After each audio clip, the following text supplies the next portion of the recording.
Are we going to have ice cream? Sure, we can have ice cream. Heck yeah, we can have ice cream. This is great. That's what we're... He's got a brand new scoop there. He got it all here. He has got it all. Oh, my goodness. Oh, this is going to be a good one. We got wrestling in the background. All kinds of stuff coming out of a paper baggie. Black raspberry. The big dog. Oh, that's the big dog right goodness. There. This is a first here at the Aggressive Life. I'm going to be flavor of the month right there. Oh, chocolate coconut almond. Oh man, so Ready? good. Another one. Well, you have another one. Midnight snack. Oh, you have midnight. You probably haven't had that. Do you have mint chocolate chip in there? I should have asked.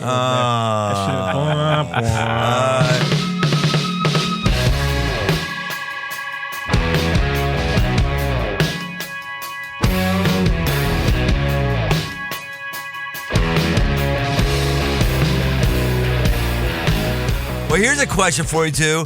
Why did you stop putting the green food coloring into your mint chocolate chip? That's a great question. It is. And so when we started to kind of go national, you didn't have artificial colors. So we couldn't compete on the national level with green food coloring. And so it was funny because I remember it really well because I was an anti all natural. I was like, let's have the food coloring. You eat with your eyes. Yes, it's the greatest. agree. I love green. Yes. And we did a whole thing at Taste of Cincinnati one Memorial Day weekend. Green or white, can you tell the difference? And so all weekend long I would give people mint chocolate chip that was white and mint chocolate chip that was green and see if they could tell the difference. And we'd blindfold them. And, you blindfolded them. It was them. hilarious. So it's funny you should ask that because today we had a meeting today and we're talking about mint chocolate chip, mint cookies and cream, the seasonal flavor that's coming out, and we're talking about should we bring back because nowadays they have some all natural green colors that are acceptable, so we may bring it back. And you're saying to scale nationally, you couldn't do artificial additives? The people that we were competing with nationally on the national market. We're touting. We wanted to say we were all natural. Oh, okay. All natural and because all that, people who eat ice cream, it's really important to be healthy. Yeah, we're really. I guess everyone should know here who I got here today. I have Chip Graeter. He is the head honcho. No. Yes. I'm just one of the folks that's happy to be there and get call at my workplace and come there every day. Sorry. Your name is Chip Graeter. Graeter's ice cream, as in chocolate chip, mint chocolate chip. That's. Well, did your parents name your other siblings like Rocky Road, Graeter, Ice Scoop, and Candy, and no. I was telling Caleb my real name's Louis Charles. I'm the third, so I was a chip off the old block, and so I was named after my dad, and so that's. But cool. Chip worked out okay. It sure did. Yeah. So your dad, German immigrant, comes over. My great grandfather. Not my dad. 150. Right. I mean, yeah. 150 years ago. Let's just give the specs, just because a lot of people don't know this, especially who aren't in Cincinnati, which we have people from all over the world who are part of the Aggressive Life here. Nice. 4 generations later, it's transformed into a multi-million-dollar business, found in 46 different states, ships 300,000 pints in mail order every year. It was really, I think, when it really went catastrophic. Seismic dirt, come on, was when Oprah said it was one of the best things you could buy, and she just made it happen. And I want to talk to you about that, see what that actually did your bottom line. Still run by the family. I'm talking about, again, Graeter's Ice Cream. I've got in the studio Chip Graeter himself. He's got ice creams for me to sample here. He didn't just inherit a good name. He has also inherited a great work ethic, so I want to talk to him as the chief of retail operations. What's it like to be an ice cream guy every day? What kind of decisions you make in the ice cream business? All of that and more. Chip Graeter, welcome to the Aggressive Life. Thanks for having me. I really appreciate it. Super excited to be here and talk ice cream and maybe eat a little on the way, too. Yeah, I agree. You're unpacking it there really good.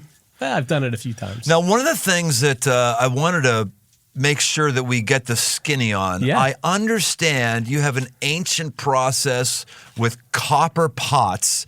That's how you make this? Or give us, what's the differentiator with you in terms of production? Sure. That is the differentiator, it is. Really.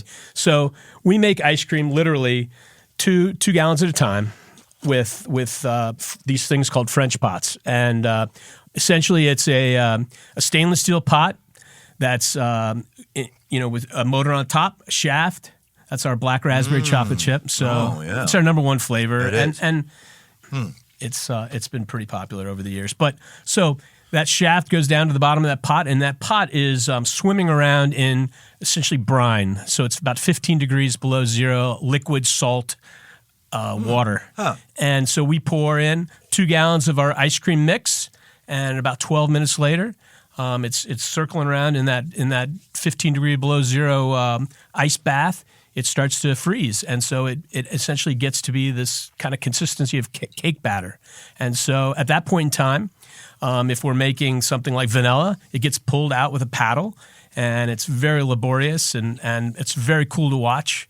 But if it was a chip flavor, at that point in time, we're going to take that ice cream and we're going to what we call run it up the sides of that pot. So we take a paddle and we run the ice cream all up the sides of that pot, and we pour. So let's say if it's a black raspberry, we're going to pour 32 ounces of dark chocolate, melted dark chocolate in that pot. And it's going to coat the sides of that pot. Which is coated with ice cream. You got it. Okay. And then we're going to take a paddle and a blade and just chunk that chocolate all up. And so that's why sometimes you get a pint that has too much chips in it. Sometimes it's not enough. It's very random. But well, what's so fascinating about your chips, Chip? Yeah. You haven't heard that line before. What's so fascinating about your chips, Chip, is how is it that it's in frozen matter, but the chips are always nice and soft, and they don't break your teeth? Yeah, it is great. What is that? So we add a little bit of soybean oil to it, a super high-end expeller pressed soybean oil to the chocolate, to the melted chocolate, and that's what gives it that really nice mouth feel, and it's smooth, and it melts well in your mouth. So that's what that. So I'm just eating away this time. So you give me, Dirk, you in on this or not? Yeah, I'm gonna get some for sure. Yeah, absolutely. Sure. You ready? Yeah. Okay. You can have it. Dirk can have it when you're done using it. Give it to Dirk because it will be dirty. No. And yes, the last person to be served. That'll be very. Yeah, he's the last one to be served. Not because he's not as important, but because he's a very biologically challenged person. Let's put it that way. Oh man, it's rough around here. Dirk knows it. Gosh, he knows it. Yeah. Well, so I've been calling him Caleb because I thought, that's who, and you didn't correct me. No. So no. I apologize because Caleb was who I was. Who said was going to meet me out by the coffee? That's my given name. Oh no, this is interesting. Gotcha. Yeah, this is really interesting, Chip. Oh yeah. Like I tell you, I've never had any Graeters that's chocolate or chocolate-ish because I'm more a vanilla guy. But this is what is this right here? That is one of our seasonal flavors. It's called chocolate coconut almond chocolate chips. Wow, so it's chocolate based, dude! Wow, almonds, coconut, and chocolate chips. Fluffy. Yeah. Oh man. Okay. So let's go back to. I don't know how many calories I'm gonna pack on. Just turn those labels. Just eat a few bites. Those labels around so I can't see how many calories in this thing. It's all in moderation. So let's go back to how you make this. Yes. Which one's this? No. That's our Madagascar vanilla. It's my favorite. Ooh, I've never had flavor. this. This is your favorite? No. It's just basic vanilla? That's basic vanilla. No, because my wife's basic vanilla. It's the top of the line vanilla. Okay, but it's not. Doesn't have no chip. No, nothing in it. It's just pure. That's why you try. That's why you test that flavor of every place you go because you can tell good ice creams by their vanilla. But vanilla is. You're totally right. Vanilla. It rolls versus. I don't know. I mean, there's certain seasonal flavors I love. Peach, strawberry chip, blah blah. I mean, those are all great. Those are great flavors. Black raspberry chip, amazing. Right. But vanilla, it just does it. So you take this. You said ice cream mix. So right now we're at the point where we've been about 14 minutes or so in the process. Our ice cream is ready to come out of that pot.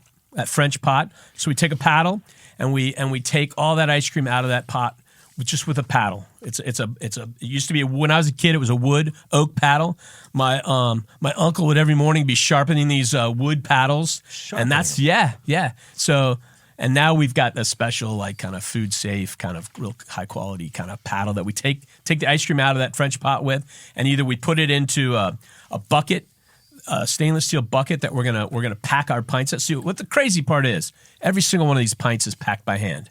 So if you go online, really, yes, stupid. I mean, wow, because the ice cream's not. My brother termed it as being not pumpable. So we can't pump our ice cream because it has chips in it and so forth. And inclusions, lots of inclusions. So inclusions, what's that? Like a chocolate chip is an inclusion, like this midnight snack. Yeah. Oh my gosh, talk about inclusions. It's got like I want to be included. Yeah. I want to be included in that inclusion. I got you. So it either gets packed into a bucket that we're going to dip out of in our retail stores, or it's going to get packed into a stainless steel like bucket that we're going to take a spade, like a big spoon, and we take this big spoon and we take it and scoop the ice cream and fill these pints, every one of them, millions of them, all packed by hand. There's a guy. There's a bunch of guys. Or a woman or whatever doing this by hand. Absolutely, 100%. It's amazing. Word. Unbelievable. You should come see it. I would love to come see it. It's an amazing, it's very cool. You would love it. When did the business start to take off, or was it always just slow and steady rising up? What was it like? Slow and steady, but we've had like peaks and valleys too. So I think my great grandfather kind of lived in Indiana, probably hated his life on the farm. A bunch of really strict German parents. So he came to Cincinnati, started making ice cream in the morning, and sold it out of a cart in the afternoon. And then he was pretty successful, I think. And then eventually he found a wife, and he married, and they moved to Walnut Hills, and they had a store in Walnut Hills, and they were doing okay. He was tragically killed in a streetcar accident, so she was left with her 2 boys and this business. Her name was Regina. This was 1919, something like that. And so she was really the one that we really looked to as that got us to where we are today, because she kept the business. A woman of that day to do that was unheard of. She took her 2 boys. One was my grandfather Wilmer, and her my great uncle Paul, and so the 3 of them focused on that business and continued to grow it. She. Like if you look at our Hyde Park store, our Ludlow store, she's still on those leases. We've been there since the 1920s. She signed for those stores. So she was an incredible pioneer of her day. In the early 2000s, she was inducted into the Graeter Cincinnati Business Hall of Fame, which was a great honor for her. We built a new factory in 2010, and we named the street after her. Oh, interesting. So yeah. How many stores do you guys have total? So we have 56 stores in 9 cities and 5 states. So mostly Midwest, right? A couple in Chicago, a couple in Cleveland, Pittsburgh, but mostly Columbus, Louisville, Cincinnati, Dayton. And let's be real. Yeah. You are the best ice cream made, right? What ice cream's not good? I mean, I love all ice cream. But I would say this. I would say that the ingredients we buy are simply the best ingredients. The chocolate that we use is the same chocolate fine confectioners use to make candy with. Our vanilla, all the ingredients, top of, our fruits, come from the best fruit growers in America, mostly Pacific Northwest. So that's fantastic. Then it goes to the technique, how we make it, and so nobody makes. I don't know of anybody that makes it, 2.5 gallons at a time, right? All packed by hand. That's so much. There's so much labor in all of that. Yeah. And so are we the best? I don't know. Yeah. Sure. I think we're absolutely one of the best. Well, I don't know anybody who visits me in Cincinnati who I take them to Graeter's and they don't roll their eyes and go, "Oh my gosh, this is the best ice cream." I don't know anybody. Dirt, do you know anybody? Nobody. Everybody says that. I guess there's a good outfit 100%. In Columbus. Someone told me about that. Jenny's? Yeah. Jenny's, that's right. Okay. Jenny's, yeah. And it's the crazy thing is she actually worked for Graeter's, like in high school. Oh, she did? Yeah. She's a real person? She's a real person. But she worked for you, so she took all your ideas. Probably. Every one of them. She's the darling of Columbus. Is she? She's a woman that's done an incredible job growing a business. She's huge. She's big. She's in cities all over. She's overweight because she has no, ice no. cream? She looks great. She's in cities all over the country, so she's done really well. I feel like I'm sampling beer here right now. No, I'm sampling ice cream. I'm starting to get a buzz here. Yeah, I love it. It's like I'm saying things I would always say once I've had about 6 beers. Well, good. Are you sure there's no alcohol in this stuff here? I didn't bring any of that. No, I didn't. So, oh, wow. So, all right. Yes. So back to your success. Yes. You guys have been growing. I just don't think there's much like it. It's just really, really impressive. Well, who are your competitors? Obviously, we mentioned a good one in Columbus. You got Jenny, that beautiful sweeton of a woman, yes, exactly. Crafted after Mother Mary herself. Yes. Just a really good woman. And then you've got, I don't know what, are Ben and Jerry's a competitor? So anything on the grocery store shelves is a competitor. You know, our grocery store. Well, they're a competitor in terms of you're competing for sales, but they're not the same caliber or quality as this, right? I mean, they're mass produced. They're mass produced ice cream. So yeah, I think I like the vanilla best. I do. See? I'm. No, this is great, Chip. Okay, so the company. When did you know that this was going to be your life? Oh, gosh, that's a great question. I think, it's funny. My dad never, ever pressured me into wanting to necessarily come into the business. I worked in it all my life, and I was always in retail. All through high school, I was at one of our stores, soda jerk. And then through college, I worked for our maintenance department, and then I got out of college. I had a job somewhere else, and my aunt and uncle took me to lunch one day in 1989-ish or so and said, hey, we'd really like you to come back to the business. It could use you. Then I'm like, oh, okay. So I probably, and I came back and I hated it. You did? Absolutely. Oh, wow. Absolutely hated it. It took me probably a year or two to kind of get my feet under me and really start to feel different about the business and where it was going. And it was just a different time. It was, we were very small. We had 12, 14 stores back then. Huh. And so it was just a little gritty ice cream business that was run by the third generation, which was my dad, my aunt, and my uncle. Is there a next level for Graeter's ice cream? Well, I mean, we've taken it to the next level a number of times. We in the early 2000s, mid 2000s, we started working with Kroger's, and so they kind of asked us to do a test market in Denver. Supposedly, that's where all the studies say that's where the most high end ice cream is purchased in Denver. So really, yeah. So we used the Kroger brand out there, King Soopers, and we put it in a few stores out there. It did really, really well. Soon Dallas came a-calling, and we moved to Dallas, and then we just continued to grow in the grocery store retail end of the business, and things were going well.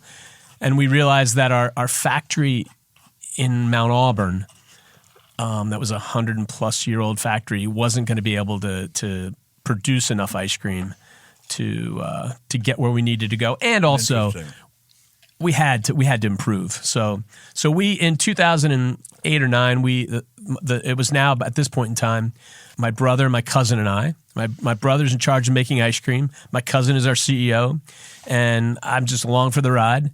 And so we decided to build a new factory, and so in 2010 we opened a new factory in Bond Hill, and that was state of the art. It was modern on the front end of our productions. We get ice cream in and milk and cream and everything in big quantities and all different.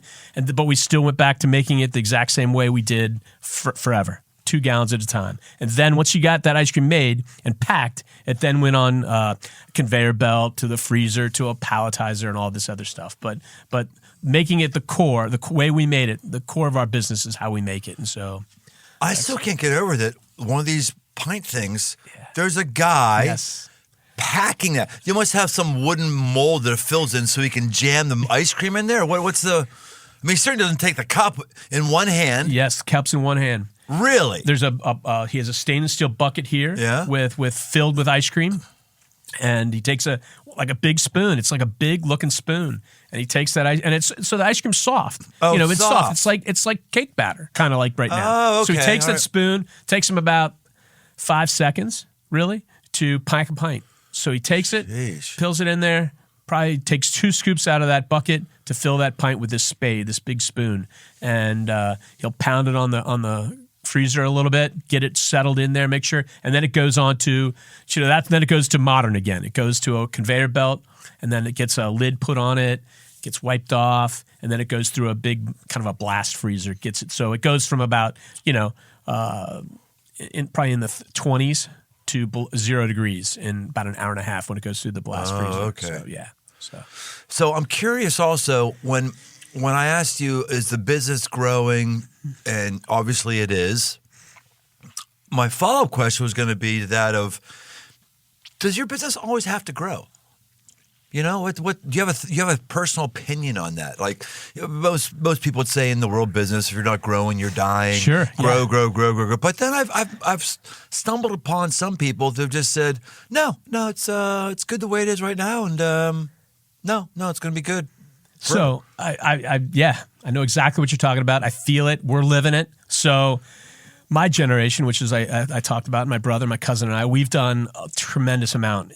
We've changed our business and grown it by multiples. And so in terms of people, and I'd say that's pretty much the key to our success, I would say, is when my parents' generation ran it, they were the chiefs and there was a bunch of Indians.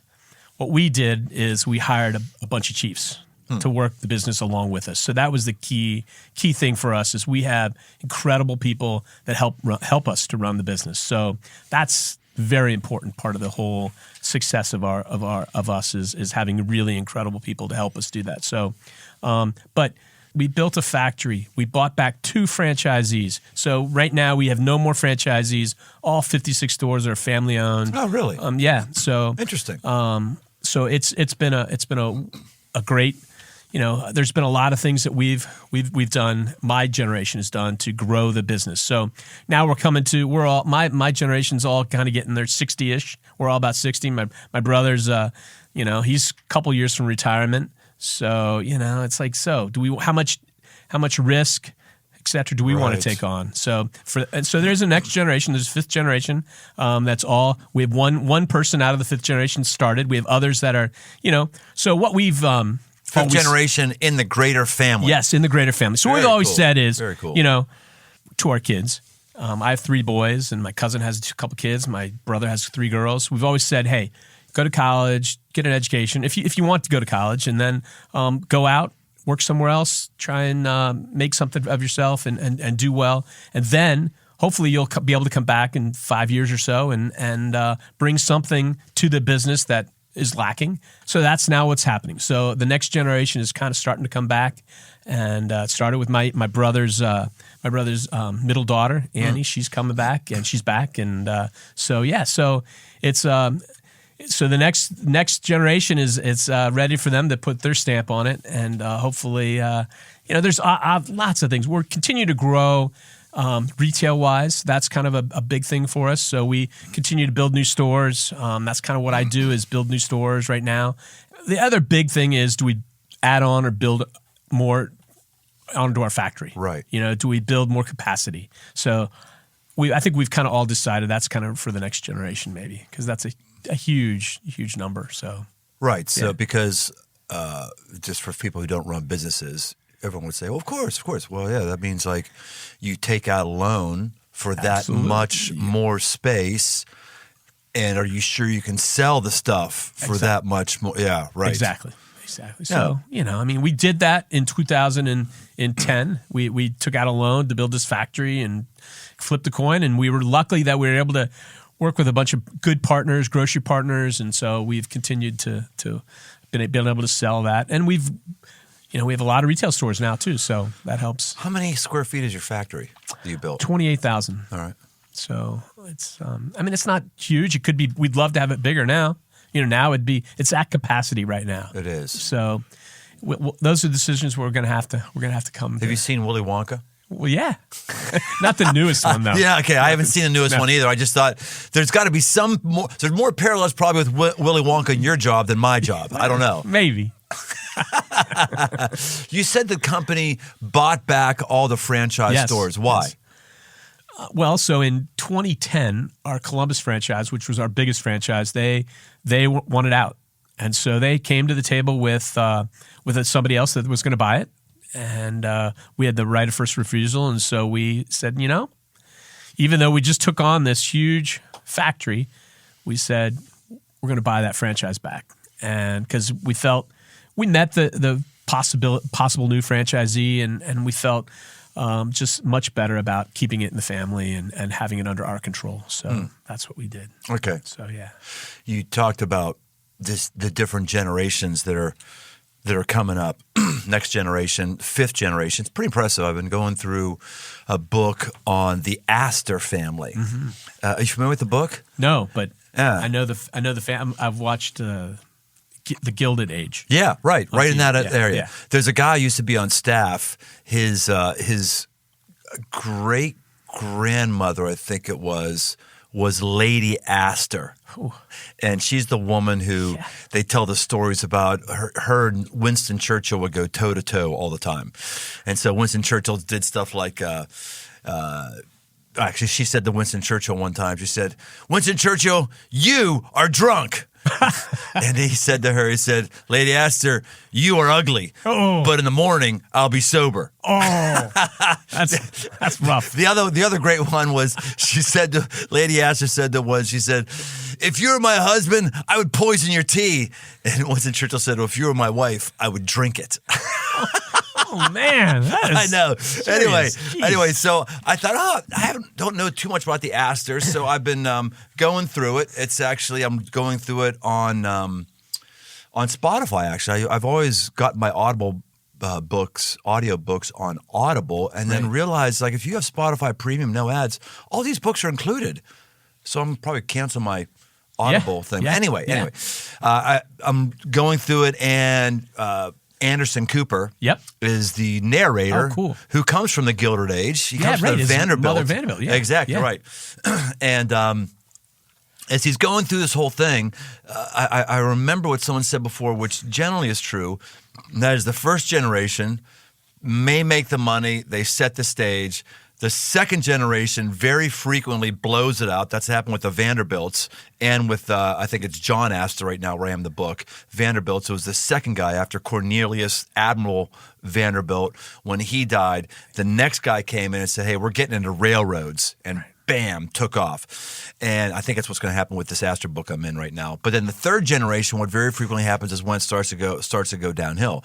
You're 5 generations in. You didn't go downhill after third generation, or did you? You're starting to smile here. No. So what's different with the Graeter family that you got this thing licked? Well, I should probably just say as many food metaphors as I can. You should. As you got this good. licked. That was good. How'd you take a bite out of that out of the frozen tundra? So, I mean, I think you have to look back at the generation before you and what they've taught you and what they've what their values have been and what they've stood for and their work ethic. And those are all the things I think you have to look back at my parents' generation and say, they suffered. I mean, they suffered much more than my generation. I mean, we've done a lot and we work hard, but we don't work hard like they did. Right. I mean, they were 7 days a week, 12-hour days. Yeah. I mean, it's what I remember. My dad was never home. He was working. And, you got to respect that. And absolutely, my aunt, I still work with her every day. She's amazing, an amazing woman. She's 80. She still goes out in the stores. She's in the stores every day.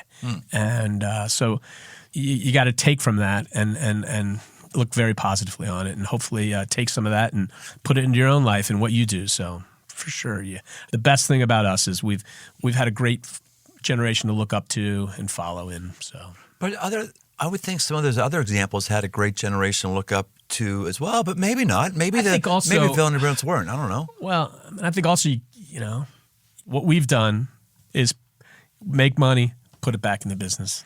So you gotta talk about that a lot as well. We've made plenty of money, but we built this factory, this huge factory. We have another factory, and we have 2 factories. So we're continually reinvesting in our plants and our people. So, I think that's the key is you may make a lot of money and all, but you got to keep putting it back into the business. That's job one. So sorry to get too personal here, but it's called The Aggressive Life. Yeah. How many people have a financial ownership stake in Graeter's? Right now, well, I mean, all of us. I think I like to think we're all, all of our employees are part of the Graeter family in some respects. Yes, so they all have a financial stake in it in terms of bonus or whatever. But there's 3 of us. There's 3 owners right now. 3 owners on paper. Right now. Interesting. Yep. So how long do you think you're going to do what you're doing? Out of all 3 of us, I'm the one that's probably going to stick around the longest. Oh, probably. really? Yeah, just because I like it a lot. But I don't know. What do you like? You like the ice cream? You like the leadership challenges? I like it all. I like it all. I like the day-to-day challenge. I like working with our teams. I'm just I'm fairly old-fashioned. My dad worked till he was 86. I like that. My aunt's 80, still working every day. Those are good. That's good stuff. It keeps you out of trouble. Having a place to go, yes, a purpose, keeps you living. How old are you right now? 60. 60. And so you have no end in sight. You were... Maybe, I should ask my wife probably. But, probably, right. No, but obviously we talk about things like that. But no, I think there'll be a day that maybe, I maybe take a 2-week vacation come January instead of 1 week or a few days or something like that. But, right. I think we'll take a little more time here and there for one another. But I still plan on absolutely working. Yeah, I came out in the last couple of years, year and a half or so. I said, look, I'm gonna go in my current role till I'm 70. I'm gonna be senior pastor at Crossroads till I'm 70, which is kind of up there because most people are 65, 60, and truth be known, a lot of my peers have been phoning it in since they've been 55. They've stopped taking the risks. They've stopped innovating. They're just doing what they know and doing and all that stuff. Yeah. But at the same time, when I said that. You don't want to do that. No, I don't either. But I did say 70 just so I'd have something out there. So you have a number out there. Right, so I have a number out there. And it also just gets people around you to stop asking the question. For sure. And then as it is, here over the last period of time, I created another senior position, lead pastor. I'm senior pastor. I've been in the position for 28 years, but created another position called lead pastor that reports to me. That's going to do a lot of the things, a lot of the daily lifting and bread and butter, what makes Crossroads You tick. need that, for sure. I do now. Yeah. I do now. I didn't really 5 years ago. I definitely do now. I need to focus on some other creative efforts. I need to free up some mind space for new dreams. But I'm always interested when we talk to people in other industries who are peers, like Sure. we're roughly the same age, what their plans are. So that's cool to hear. Yeah. I look forward to continuing to work and add something and be a mentor to the next generation. I want to be around for the next generation. Yes. My kids, brother's kids, my cousin's kids. I want to help them grow, help them. I want to show them. So I think that's important. When you walk into a Graeter's, how many house calls do you make? About? Oh, all the time. You do? Oh, gosh, yes. Yeah. What do you look for in a store to get an immediate pulse check of whether or not this thing is running right? Oh, come on, you can say it starts outside. So is the curb swept? Is the driveway clean? Is the landscaping clean? Absolutely. I'm tremendously a neat freak. So I'm not your best friend per se when it comes to some of those things, but. We have incredible teams and incredible folks that amaze me every day. So, last week I was in our Columbus stores and our Louisville stores, both cities last week, and visiting stores. I'm always in the stores. I get to work about 5:15 every morning at our Mount Auburn store. And 5:15. 5:15. I'm a slacker. And I work for. We're such slackers. That's early for Oh my ice cream. gosh, 5:15. So Dirt hasn't gone to bed by 5:15. Yeah. So a lot of people don't know this. Dirt hasn't even had his nighttime teeth brushing by 5:15. So Graeter's has a huge bakery in Cincinnati. So we make donuts, Danish, coffee cake, cookies, cakes, bread. We do it all out of our Mount Auburn facility. We have a little store there also. And I love our ice cream, but my weakness is bakery. donuts. Look at me. Donuts, coffee cakes. Oh, what gosh. Are you talking about? Look at me. Are you kidding me? Oh, I'm not kidding you. Stop it. So, Captain Modest over here. I opened up a store with Janine. And meanwhile, you're jamming ice cream down my throat. You have a single tablespoon, nothing. We did taste testing this afternoon. Oh. So I've had a lot of ice cream. Okay. Right. I'm a little buzzed going on too much ice cream today. But okay. So I go in at 5:15, work till 7:30, and then I go up to our offices in Mount Auburn, and so I live it. I know what it's like to be in the stores. I know what it's like to keep clean stores. So that was your question: was what do I look for? What do you notice when you go in there? So I notice everything. I notice the area that the customers are going to see around the POS and things like that. Is it clean? Is it dirty? Is it got crumbs? I hate all that stuff. So I mean I am. They'll tell you I'm very, very much a neat freak and annoying like that, but they learn to live with it. Well, you know who the person is who picks up all the trash, right? What they call him, right? The owner. Right, absolutely. I mean, I'm still picking up trash. Yes. Like in our parking lots everywhere. I don't know how many people have walked by the lid from the fast food thing. I don't know how many, literally dozens of people walk there. But amen, brother. I'm picking them up for 28 years, Cheers. man. Yes. Jeez. I'm with you. But we have incredible teams that do a lot. But yes, I still sweep. I still sweep the lot. I do whatever it takes. Yeah. And I like at Mount Auburn. If you our store there, we have I'm the landscaper there. I pull the weeds in the summertime. It's what you do. Right. I mean, right. It's all good. That's serious. It is. That's great. Flying K Ranch. Today's episode is brought to you by them because I believe they're producing some of the most mouth-watering, healthy burgers, steaks, roasts I've ever had. They're in Findlay, Ohio. Flying K raises their beef with no hormones or antibiotics, so you know you're getting the most natural product. It's a family business partnering with state and national certification boards to ensure both cattle and customers are happy. You can find out more, place your orders at flyingkranchangus.com. That's flyingkranchangus.com. I'm liking it a lot.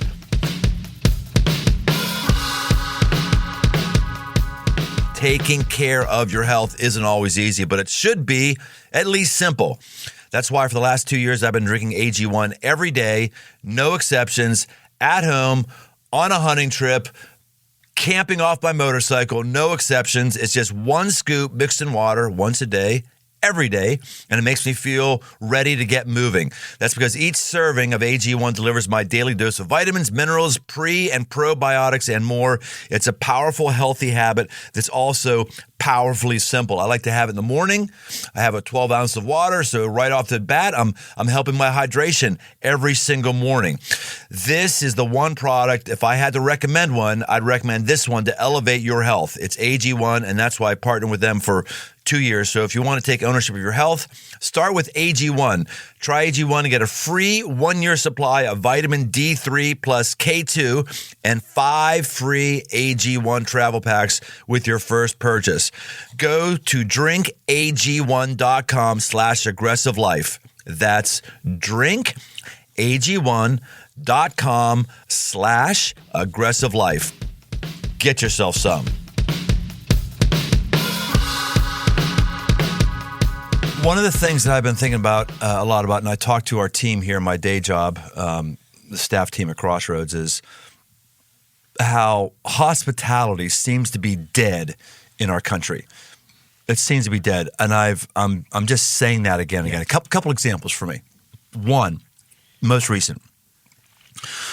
I rent out a little house lodge for my family to go to over Christmas. All the kids, grandkids go. We're there for 2 nights. It's great. It's billed as a bed and breakfast. I go to check in, and then the woman says, okay, well, since COVID, we don't do bed and breakfast. I see what you're doing already, and I agree.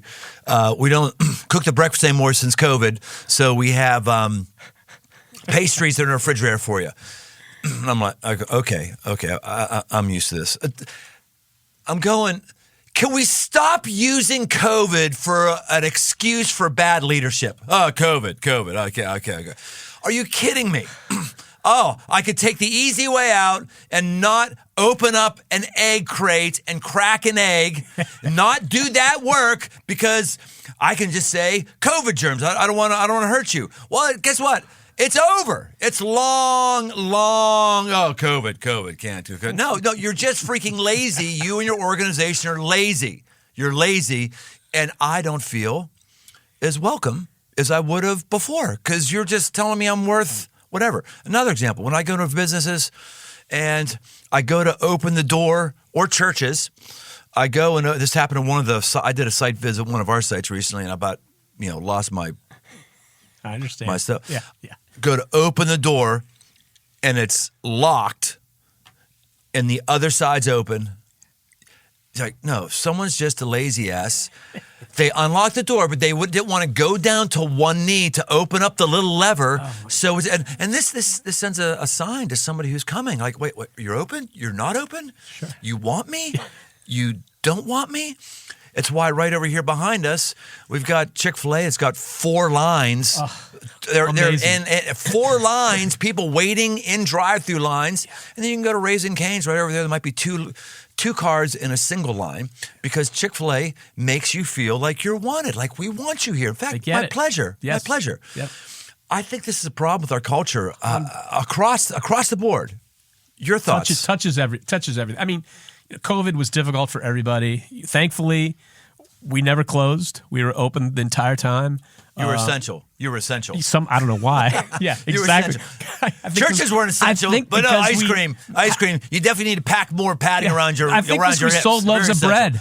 I don't know. I mean, it was crazy, but thankfully we were open. We made it through it. So thankfully we had 3 businesses essentially. Our grocery store business that really carried us. Right. And we also have our ship to you business where we ship ice cream to you that carried us. Those 2 businesses, retail wasn't doing great, but we were still open and our stores with drive-thrus were killing it. So, so I'm way over the whole COVID excuse. I absolutely, let's get in there and let's get back to business 100%. But yeah. What was your question? No, it's just a bit hospitality. Oh, hospitality. Yes. Just amp on hospitality a little bit. So, I mean, we could always do better. I don't ever want to say that we're the shining example. I mean, like Chick-fil-A, absolutely. I think that they're the poster child for good service. But we do focus on that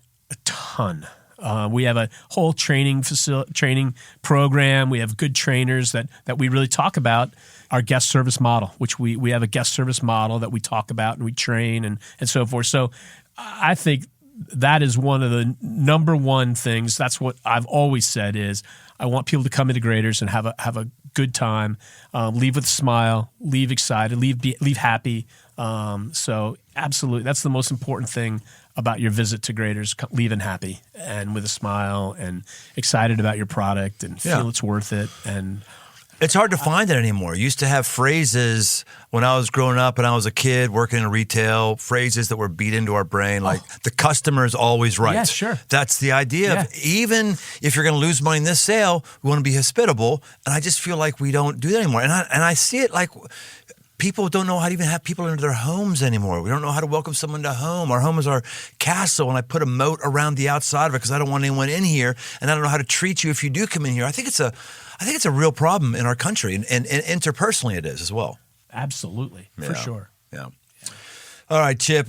Now we've come to time. Oh dear. For the lightning round. Lightning round. Yes, the lightning round. This is when I ask you something and you have to answer it like a bolt of lightning. Like I need well thought out. I am not Johnny on the spot. Let me tell you. I believe in you. All right. Okay. I believe in you. Number one, go. Well, okay, this isn't a lightning round one. It's just one more before lightning round. Okay. This is a warm up for lightning round. Good. You mentioned COVID you did really well with COVID with diversifying. Mm-hmm. Yes. I'm curious, did you sell a lot more ice cream during COVID? Yeah, that's great. So we were about 12% down in retail stores, which, but we were super up. I don't know the exact percentage, but we were way up in grocery and our ship-to-you business. Makes sense. So it really helped. People sat home. They wanted ice cream delivered to them, or they went to the grocery and picked up ice cream. So we were all kind of just hanging out. And so it worked out great. I've got a good buddy of mine, Mark Duber. He's got a gas station, service station, little quick pickup stuff and go. Yeah, and his alcohol sales, he said, just were through the roof beginning of COVID. Just through the roof. Probably like your ice cream sales. Sure, yeah. People just trying to escape. Absolutely. And I got to be out. Yeah. And I haven't asked them if they've come back down since COVID, but he just said it skyrocketed. So. Yeah, I mean, our ice cream sales, our grocery store and ship to you absolutely came back down a lot. They did. Yeah. So. All right, here we go, Chip. Okay. Here we go. Are you ready? I Here am. we go. Yeah, you're ready. I believe in you. Thank you. I believe in I you. need somebody to do this. Here we go. Here we go. Favorite ice cream, and you can't say Graeters. Oh, my word. So you're going to have to compliment somebody here. This is kind of crazy, but I do love like a Dairy Queen vanilla with chocolate dip top. Dude, is that not the truth? I gotta say, I like that a lot. Dairy Queen soft serve. No, I like the Jimmy's. I like the Jimmy's better. Well, Jimmy's are great. I mean, so have you ever had Graeter's Jimmy's though? No. They're like real high quality, awesome chocolate. Okay. Dairy Queen. Yeah, okay. But I love their dip. I love their chocolate. But you guys dip don't top. do soft serve, right? No. Yeah. No. Got to stick in your lane. Know what you do So well. that stuff but is- DQ. I love a soft serve. Yeah. Yeah. Okay. Second, cone or cup? Cone every day. Toppings or no toppings? No toppings really, but we do make some incredible fruit toppings. Like we have a candy kitchen at our factory because we make some candies. So we make pineapple topping, red raspberry topping, all in these like copper kettles. It's like, so if you've never had like our raspberry topping or something like that, it's fantastic. It's it's great. If you did do a cone instead of a cup, sugar or waffle? Sugar all day. Yes. Yeah. Yes. For sure. Red-blooded American Yes. male here, boys and girls. Mm-hmm. Okay, most aggressive mistake you've made and what you've learned from it. Oh gosh, most aggressive mistake. Yes. Not personally, but business-wise, I'd say that our biggest mistake often is getting into property in stores that we shouldn't be in. That are mistakes. Get talked into. Like you get talked, this community really would support a Graeter's like crazy. Da da da. La la la la. It'd be great to have a Graeter's here, and then, it's just it doesn't work. Why doesn't it work? Why when the experts say it will work, it doesn't work? Are there common factors like the income level isn't high enough, or what? I would say normally it is location, like traffic wise. There's not enough traffic, not enough people to support you. Parking is hugely important. It's got to be able to get in and out easily. I don't think I'd hardly even want to consider making a store without a drive-through now. Pre-COVID, I wanted you to come in. Come in. I got other things to sell you. But now I'm like, drive-thrus are king. And I'm kind of sad about that personally because I don't go through drive-thrus. I like to go in. I like to look the guy in the eye. I like to, just see what's going on. Yeah. So I'd say that's the biggest mistake we've made. I feel like is putting in stores that we shouldn't have been there. We shouldn't have done that. So Any new flavors on the horizon? So yeah, I was talking to you about that. So today we have a flavor team that we kind of get together. Yeah. And so we always come out in the summertime from Mother's Day until about Labor Day, 5 or 6 different what we call bonus flavors. And so we were testing those bonus flavors today. So we got a lot of new kind of indulgent kind of flavors that are coming out. This will start in May around Mother's Day. And so hopefully we have a mystery. You're not going flavor. to tell us any of the names of these things? One is you don't have to give us the official name, but there's one that kind of has some apples in it, kind of an apple pie kind of theme. It's pretty good. We came out with we got some good ones, some really good ones that I think are going to be hits. This last summer we had a couple that we had a lemon meringue pie last summer that was a huge hit. That'll probably resurface sometime this year. So that's kind of exciting. And for those flavors. Yeah. Do you start off a base of vanilla and then dump in these ingredients, or is it different for all of them? It's different for all of them, but most times I'm trying to think of like the base vanillas are like chocolate chip or. But most of them, like, Midnight Snack, that's got a malt base. So that's a kind of a vanilla malt base. Chocolate's a chocolate base. A mint chocolate chip is a vanilla base with mint extract in it, mint flavoring in it. Yeah. So. All right, last question. Okay. If someone is looking to work at Graeter's, what is it that you look for in a new hire? Well, I think it would depend. If it's retail, it's going to be, if it's somebody for working in our store, it's going to be, obviously smile, attitude. I'm going to talk to you for a little while, kind of get the feel of you, and it's all about attitude. And do you like to talk to people? Do you like to be with people? Do you like to? And that's what guest service is. It's waiting on guests, right. And you got to like that. So, but if it's for another position, I'm going to look at your talent and your ability to make bakery or make ice cream. But we'll talk about how you did it in the past. How what are some things that we'd have a long conversation about the job that I have for you. Yeah, so that's cool, man. I think talking to people. Yeah. That's what it's about. All right. Chip, this has been fantastic. Is there anything that you wanted to talk about that I didn't ask you to talk about?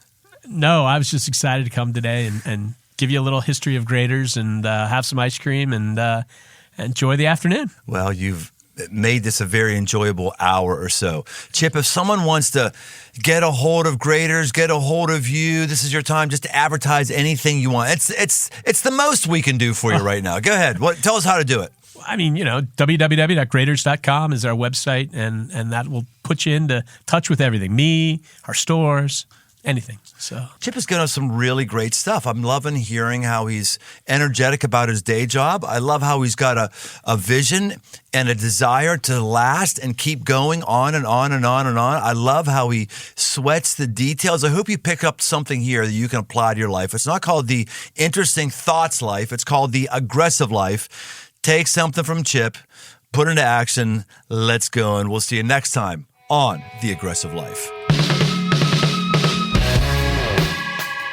Thanks for joining us on this journey toward aggressive living. Find more resources, articles, past episodes, and live events over at briantome.com. My new books, repackaged edition of The 5 Marks of a Man and a brand new 5 Marks of a Man tactical guide are open right now on Amazon. If you haven't yet, leave this podcast a rating and review. It really helps get the show in front of new listeners. And if you want to connect, find me on Instagram at Brian Tome. The Aggressive Life is a production of Crossroads Church, Cincinnati, Ohio.